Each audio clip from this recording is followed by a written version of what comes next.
Is he muted? He's not. Bill Dees, you're there?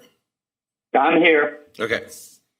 I want to make noted for the minutes that Bill Dees, board member and secretary, is via phone for this meeting. Okay, invocation. Lord, please watch over us. Please continue to guide us on a path that works the best for the citizens of our great city. Amen. I pledge allegiance to the flag of the United States of America and to the republic for which it stands, one nation under God, indivisible, with liberty and justice for all.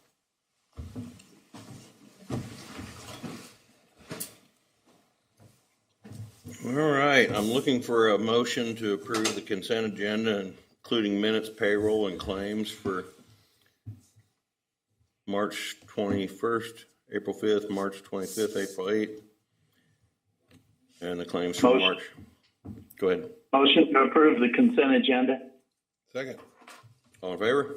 Aye. Aye. Aye.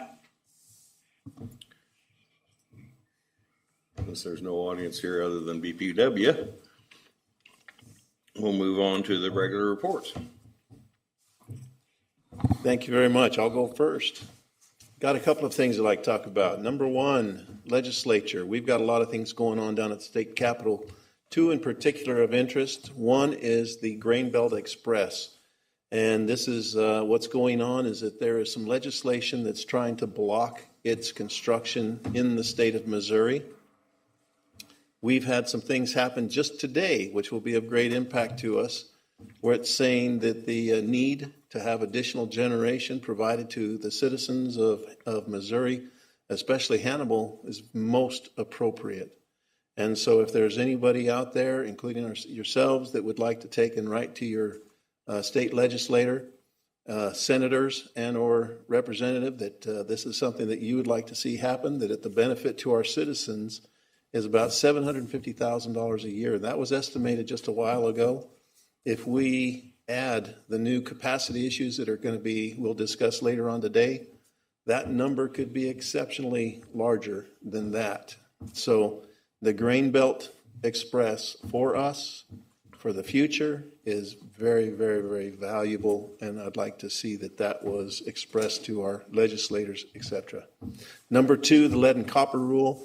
The biggest thing that we've seen there is that it's still somewhat bogged down in the government trying to figure out exactly how it's going to be applied.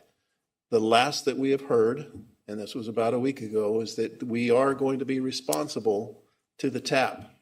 That means we're going to be touching private property, probably from our property line to the meter into the home, whether that means the foundation of someone's home or not. We're going to be responsible for that. Now, with that comes some funding, but if you look at that on a nationwide view, compared to what that funding is, we're going to be doing a lot of that funding ourselves. So again, we're talking about budgeting today. Recognize that this stuff is fluid enough that we're going to be probably coming back with you in a couple months just to change that budget when we get better information, more solid information. We don't anticipate much of it going down. In fact, we don't anticipate any of it going down. Just those costs are going to be going up. And that's not good news, but we're just trying to be as transparent as we can and let people know what's going on and be prepared for it.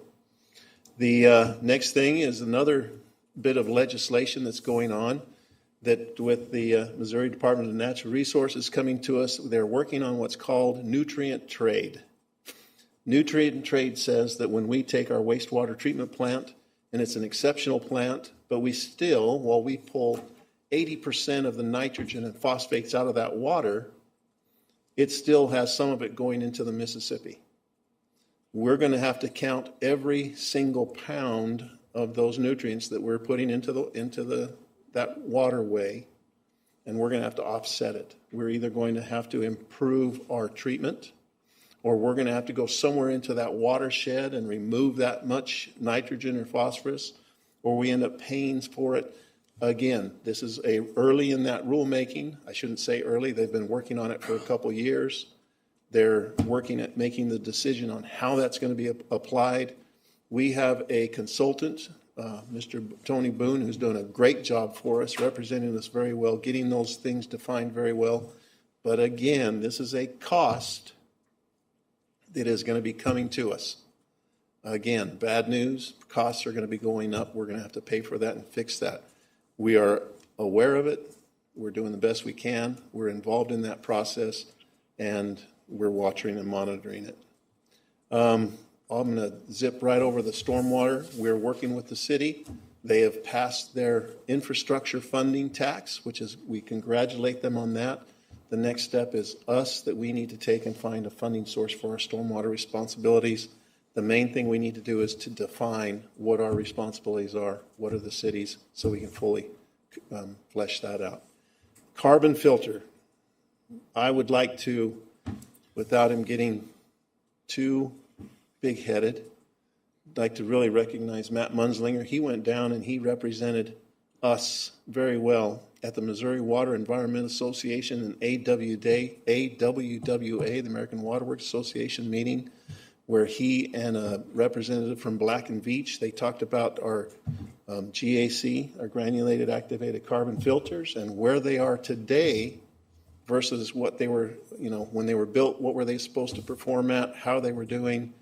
And Matt went and represented us. He spoke to them about it, and just flat out, it's a big deal for him to be able to present on that stage, to do what he's done. He needs to be recognized for that, and I do that and appreciate all that he does. Considering there's only a few in the immediate area, yes, I'd say they did a great job on it.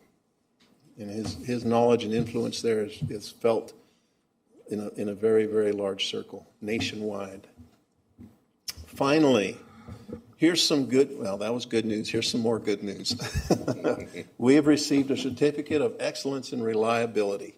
This is from the American Public Power Association. It says, the Hannibal Board of Public Works has significantly exceeded the average of all U.S. electric utilities for reliable electric service. The utility participates in the American Public Power Association's e-reliability tracker service to track its power outages and restoration against national benchmarks, and we are above those benchmarks, and we have Jared here to thank for that. Again, Matt, and for kind of helping, for being a part of that and overseeing, making sure that we have a solid infrastructure, but that we also have excellent employees that get and respond quickly to outages that are there. And I'll probably ask you to help us to have a photo op with you afterwards, but this is something that we can all be very, very proud of, and thank you for supporting us as we do that. Okay, good job. So, Thank you, Anthony. Jared. Great job. That is the end of my report, unless you have questions of me. Any questions, anybody?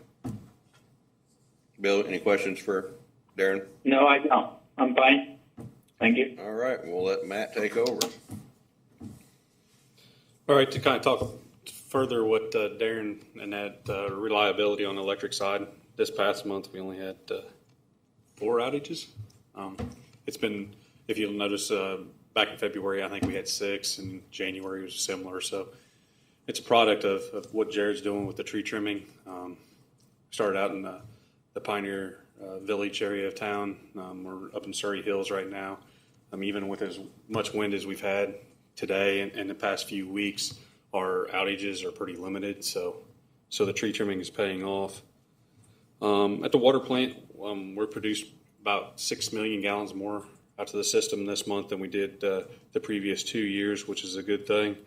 I know last year we were concerned how the usage was kind of diving off. It seemed to come back this year, so hopefully that trend continues. At the water plant, they also did the spring cleaning of our basins, started at the intake and pump house down at the river, and worked for about 3 weeks and cleaned through the different basins up at the water plant. And that just consists of manually getting it and washing them out with a fire hose and washing that mud back to the river.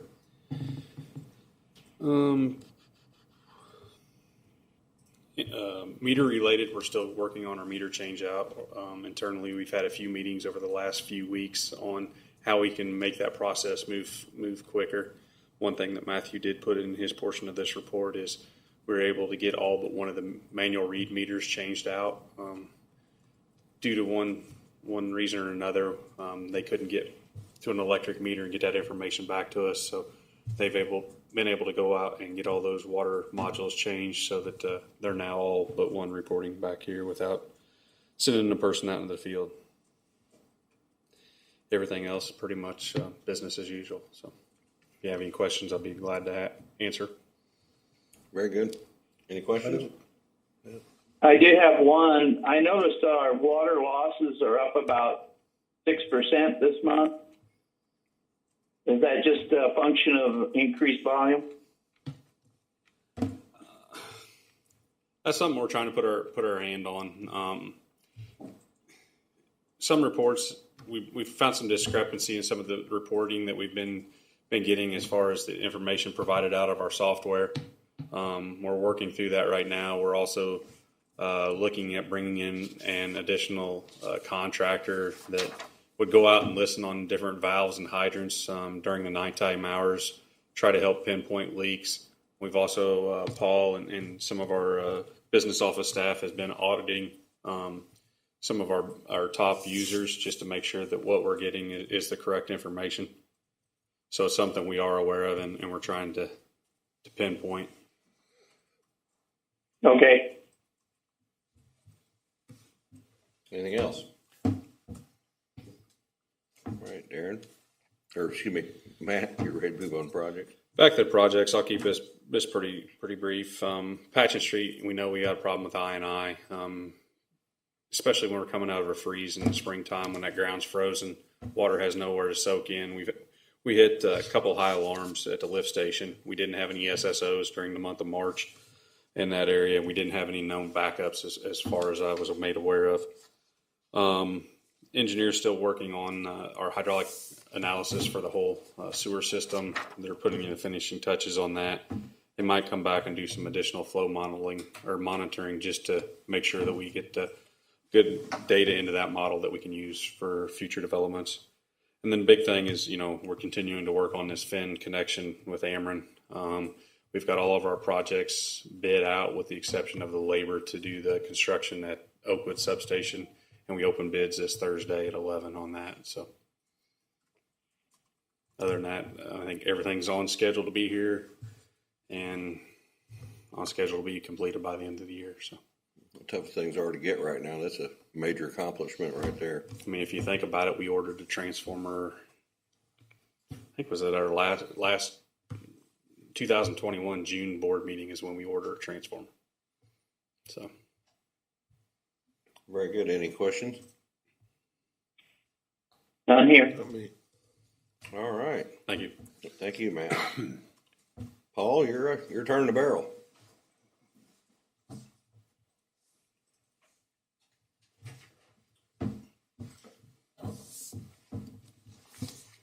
Alrighty, we'll start with financial report for March 2022. Start with the balance sheet like we always do. Not much to report. Pretty normal month. Unrestricted cash did increase by about a pretty normal amount just due to an overall profitable month. So we'll move on to the income statement for March. Utility-wide net income was up again by about $198,000 more than budgeted.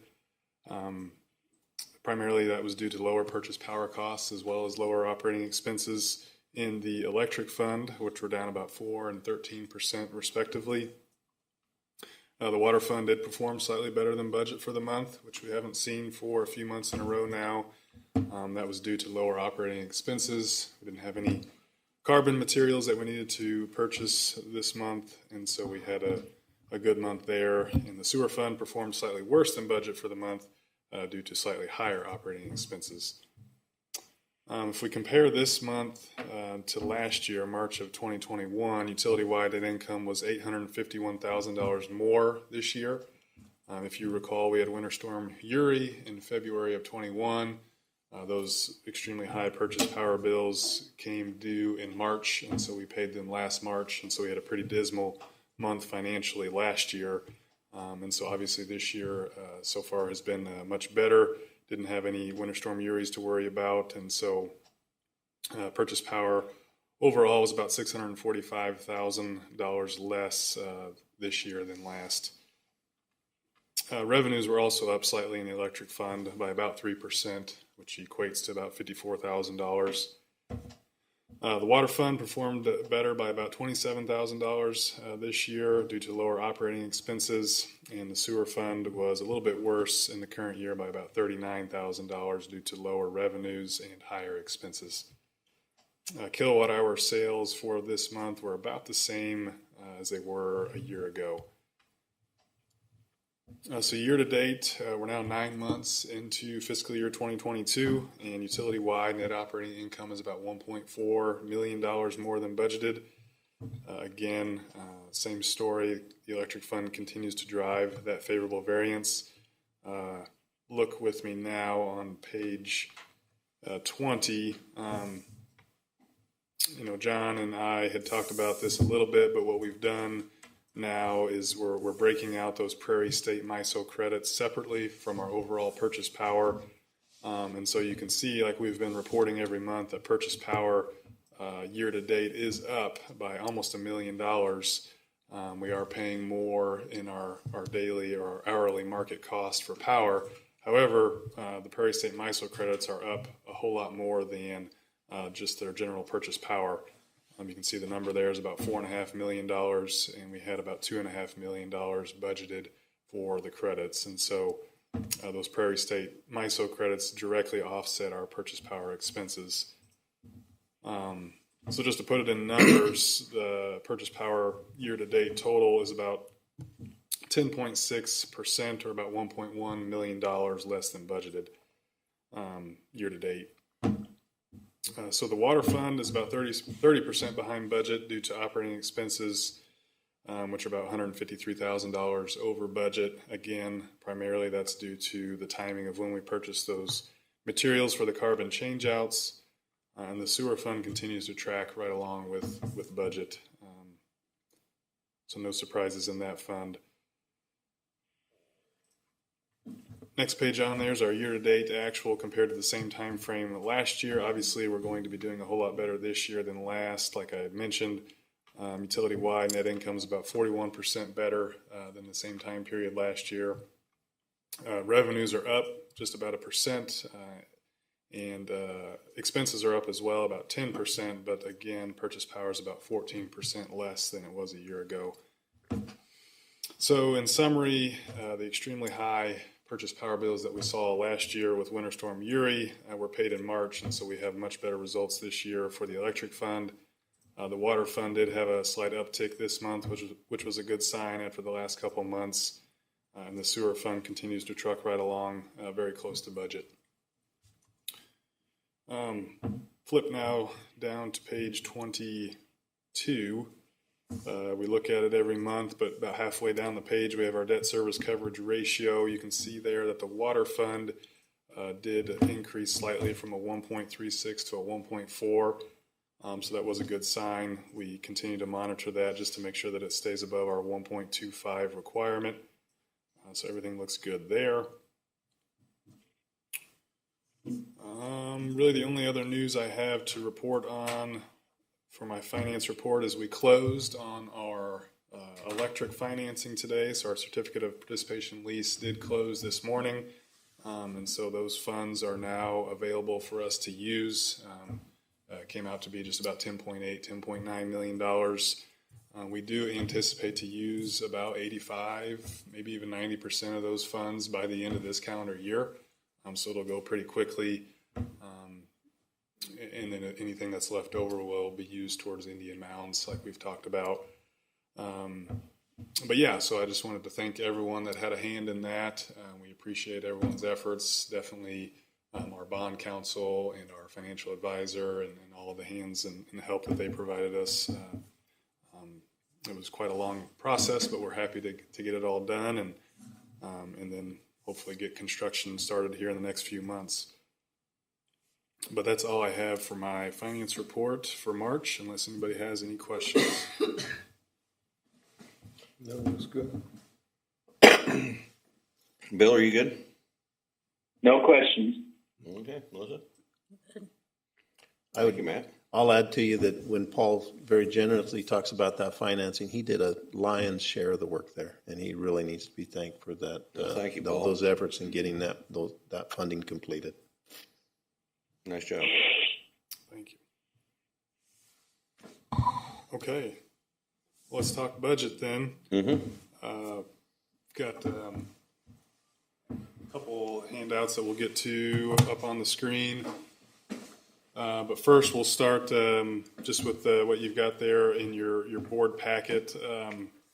Obviously, we had the workshop earlier this month. We went over the budget and felt pretty good about things. Really, from what we went over earlier in April, I might have said March, earlier in April, to what we're looking at now, there was only two pretty small changes. Obviously, we have better numbers for our electric fund and the principal and interest that we'll be paying for the upcoming year now that we've closed on that financing. So we've updated those numbers from what we had estimated. And then for all three funds, John had recommended that we go ahead and budget for labor based on months that had 3 pay periods instead of 2, which makes complete sense for comparative purposes as we go throughout the year. And there's actually 3 months in fiscal year 2023 that'll have 3 pay periods as opposed to 2, which is kind of unique. And so we went ahead and updated the budget for those numbers as well. It'll make it a lot easier going forward. So the results section there, we're going to go ahead and just ignore that for now.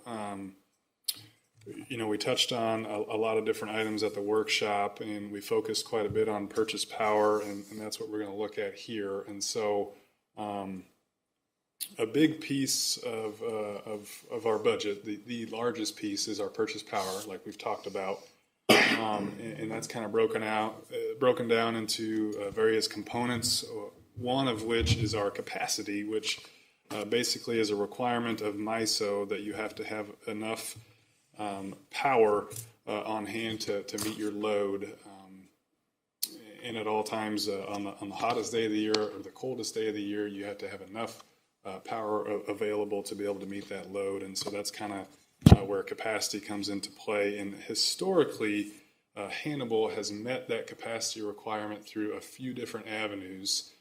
Prairie State is obviously a big one. We get about 18 megawatts of capacity from Prairie State.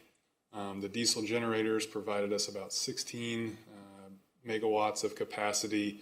And then we've held various contracts over the years. And then the bulk or the remainder of that capacity has just come from the MISO marketplace. And so this year, this coming planning year, so fiscal year 2023, now that we've sold the diesel generators, that capacity would only be coming from 2 sources, and that would obviously be Prairie State and the 18 megawatts we get there, and the remaining 39 megawatts would come from the MISO auction or the MISO marketplace that we've talked about. Now, in the past, the clearing price for that auction has been very, very low, about $5 a megawatt day, just to put it on paper. Actually, the average over the last 5 to 10 years is about $13 a megawatt day, but the last couple of years has been closer to 5. So very cheap capacity to purchase that on the MISO marketplace. And in all of our discussions with GDS, our power supply consultant, and everything we've heard out there, there is more volatility. There's a lot going on, but we didn't really anticipate that price to waver too much this current year. However, that auction did close last Thursday, April 14th, and so those results were posted the following day on Friday when we were on holiday.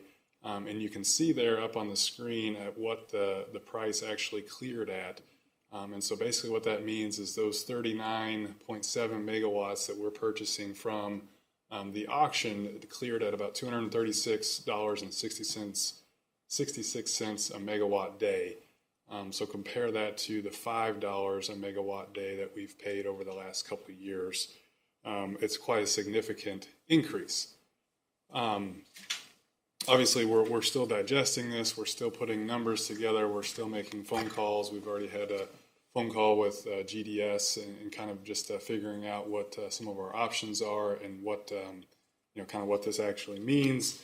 But what I've got there in front of you as well on paper is kind of our overall purchase power budget spreadsheet that we put together. And a lot of these items we already went over. I know there's a lot of numbers on this page, but we've got our Prairie State MISO credits factored in there. Just our normal MISO energy purchases are factored in there. But what you can see there that we've added is that column in yellow that says MISO capacity. We've never actually had that column factored into our budget before just because it's been so little. Just the volatility alone and what we pay for our MISO energy has really made up for how little we pay in capacity. And just to give you kind of a number, last year that number there at the bottom of that column would have been about $116,000. And the year before that, it would have been about $43,000. And so you can see now for this coming budget year, that number is $3.4 billion. And so we do have a significant unexpected increase there to address. And so wanted to make the board aware of that. Again, this information is very, very fresh. And so, like I said, we're still digesting it. We've got the budget there still in front of you on your screen, and your board packet is obviously before all this information came to light. And so the additional piece of paper that you have there is the electric funds budget. If we were to go ahead and just plug these numbers in today, which wouldn't make sense before we've had more discussions with GDS and some other sources and things like that, just to make sure that we've got everything factored in correctly. But that's kind of an estimation if we were to just plug this in, what we'd be looking at there in that fund. So that's kind of why I said you can throw out those results that we had posted there originally, and this is kind of where we're at. Very fluid situation and a lot still going on, but did want to check with James on something before we move on. If you knew, sir, we're required to provide our budget to the city. I believe the date is May 15th. That sounds right. That's a Sunday. With it saying by May 15th, would you anticipate that would probably mean by close of business on Friday? I guess it'd be May 13th. That would be the most appropriate way. Okay. May 15th, I think, is just a date that is a drop dead date that needs to have been submitted before that. Okay. So we've got a good budget in front of us that we've put a ton of work into that I think it would make the most sense to go ahead and approve it. Darren already talked about the changes that we've got upcoming with the lead and copper rules, grain belts, obviously our capacity here. There's going to be changes to the budget one way or another. And so what we're kind of asking is that the board probably go ahead and approve, and we can talk through things and answer any questions you have before we do this. But we probably ask that we go ahead and approve the budget that's presented in draft form, with the anticipation that there will be changes over the next month, 2 months or so, and at that time we would address each of those as they come up. But like James said, we do have a requirement to submit our budget to the city by May 15th, which our next board meeting is May 16th, I believe. So unless we had a special meeting of some sort, this would be our last board meeting before that requirement. What's the appropriate way for us to address the changes that come up in the next couple, 3 months? I would suggest that probably the most appropriate way to handle it is if you approve the budget at the meeting today, is go ahead and present the budget to the council, and if you make amendments or changes, submit it to the city and let them know that you had to change the budget. But I think better than waiting till you get it just perfect, because the requirement is not that the council approve your budget. The requirement is that it needs to be presented to the council so they're aware of what your budget is. So you're not submitting for approval purposes, you're just letting them know generally where your budget is. I think the most appropriate thing to do is if you approve it, go ahead and present it to the council, and then if you have to make changes, you have to make changes. Yeah. I've got a question for James. Yes.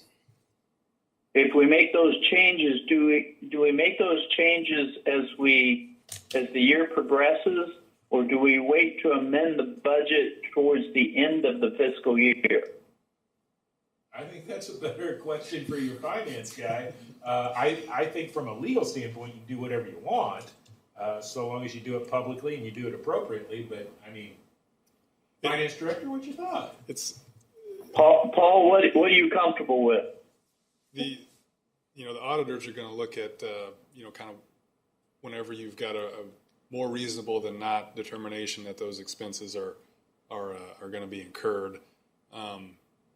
So if a lot of it is on a hunch or on a whim, if you will, then I don't think it would make any sense to change it. But if we've got pretty good hard data telling us otherwise, and we've made that determination and likely documented that in some way, whether it be a board meeting or some other type of documentation, then we'd probably want to go ahead and make that change at that time rather than waiting. But again, I don't think it's a huge deal that we would get written up or anything like that, but that would probably be the way I would approach it. And I think what I'm looking at is that come June, that this is when these things will, come to roost. I think we can have our budget with this new number plugged into that budget and then make an amendment in June. That's what I believe. And I think we can give you some good solid numbers then. It will, we'll have a plan for it as well. And that's what I am recommending that we do. All right, any further questions? If we have a need for an electric rate increase due to this, is the timing available to do it that way? I think that would be, that'd be a little tight, but we're going to be moving forward with that rate study. And so we'll be able to, as soon as that comes to play, and again, this is information that they will absolutely need to have, which is integral to making that rate study accurate.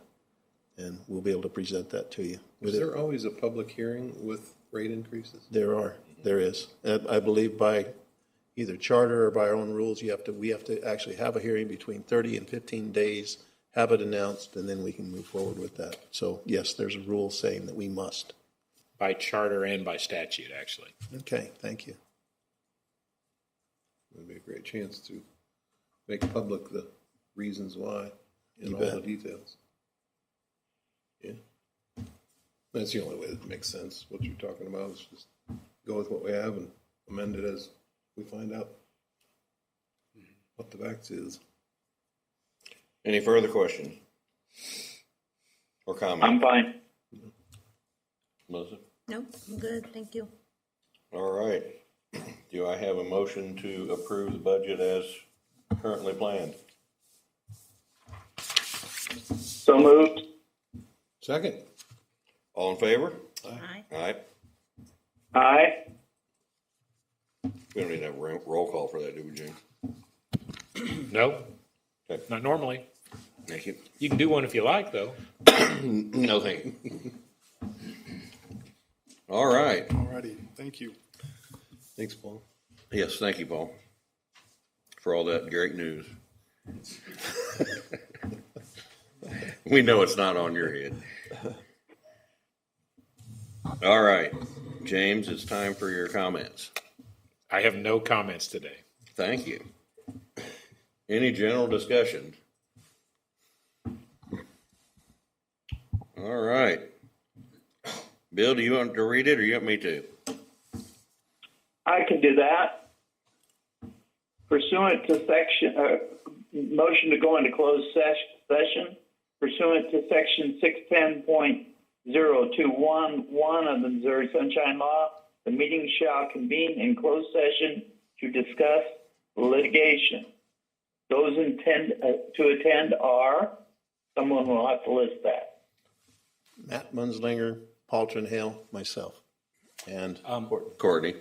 In addition to litigation, I think we had just put it under that section. I think there might also be just some general legal advice, right? yes. Correct. Okay. Thank you. Which would include James. Yes. All right, do I have a second? Second. All in favor? Aye. Aye. Aye.